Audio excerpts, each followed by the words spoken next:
High everyone, आज म तपाईँलाई सर्सोको साग रायो सागको सब्जी बनाएर देखाउँछु। यहाँ चाहिँ यस्तो पाराले बनाउनुपर्छ साथीहरू। हेर्नुहोस्, घि लिनुहोस्, अदरक लसुनको पेस्ट, दुईवटा टमाटर र एउटा ग्रिन चिल्ली लिएको छु।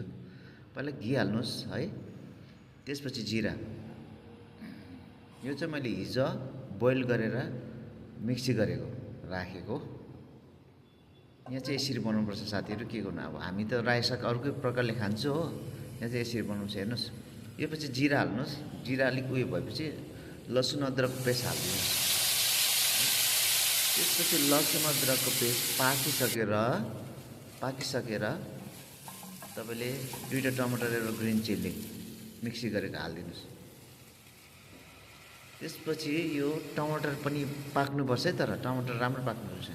पाकिसकेपछि यो हल्दी हालिदिनुहोस्, तपाईँको धनिया पाउडर हालिदिनुहोस्। त्यसपछि चिल्ली पाउडर हाल्नुहोस् हो।